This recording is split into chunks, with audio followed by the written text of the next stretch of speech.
All right, I'm going to be breaking down the 90-90 roll, basically transitioning from side to side while staying in the 90-90 position. Now, this is a great movement, a great exercise for hip mobility, hip strength, hip function overall. But there's really one big, point of performance that gets overlooked that ultimately creates some confusion inside of this movement, inside of this exercise, and doesn't allow people to progress appropriately inside of the movement. So I just want to clear that up so you all can take this exercise, this movement, and use it to your advantage in the most meaningful way. So with that, let's go ahead and jump in.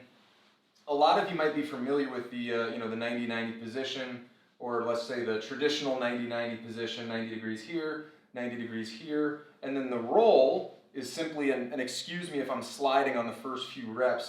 The rug is not the best for friction with the heels as I roll, but the roll is moving from side to side and ending up in the 90 in the other side of your body, the other position. So rolling from side to side, and this really just as you're watching this movement, this is basically what I want to go over with regards to the confusion, the point of performance. If you're getting to a place where those transitions, those rolls are becoming so smooth, there's no sticky point, you actually want to adjust the position of your feet. So ultimately, we want to get to a place where our heels, both heels in either side, are closer to the hips.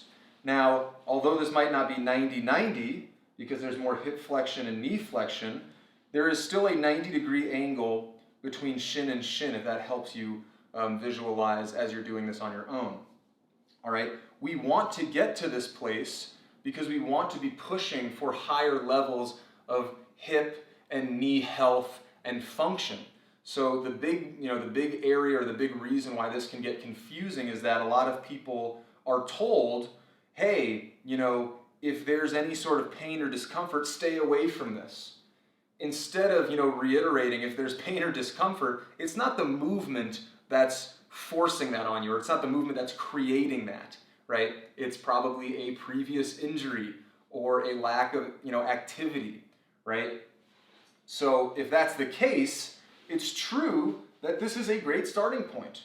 But if you're starting to get to a place where the transitions are so easy, they're not providing as much value as potentially sneaking the heels closer to the knees. It's not to say this is the only option, or this is one of two options, and this is the other of the two options.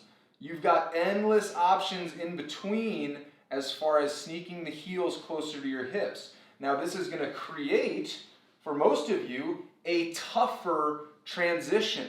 We want that, right? Forcing ourselves to lean, feel the tension, in our hips, feeling the tension throughout our hip flexors, right? Base of the abs, top of the quads, so that we can actually work to higher degrees of mobility. Now, again, I feel as though I'm not showing the greatest reps because of, the rug is allowing my feet to scooch more if I was on a rubber floor.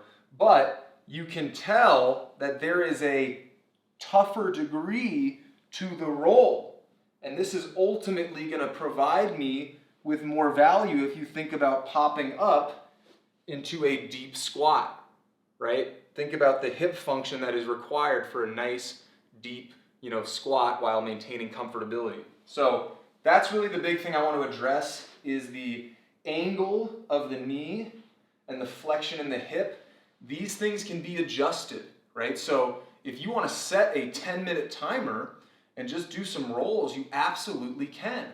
But if you're thinking, well, that doesn't, that seems silly because I'm just, popping back and forth, yeah, that might not be so valuable. You might need to sneak those heels closer, and now you've got to stretch for a second on one side. Then you've got to roll, and maybe you've got to do the same thing over here and stretch over here, all right? There's no real right or wrong when it comes to movement. We just want to be pushing and progressing in any exercise. So that's the big thing to hammer. And anyways, I'll stop there before I get even more long-winded than I already am.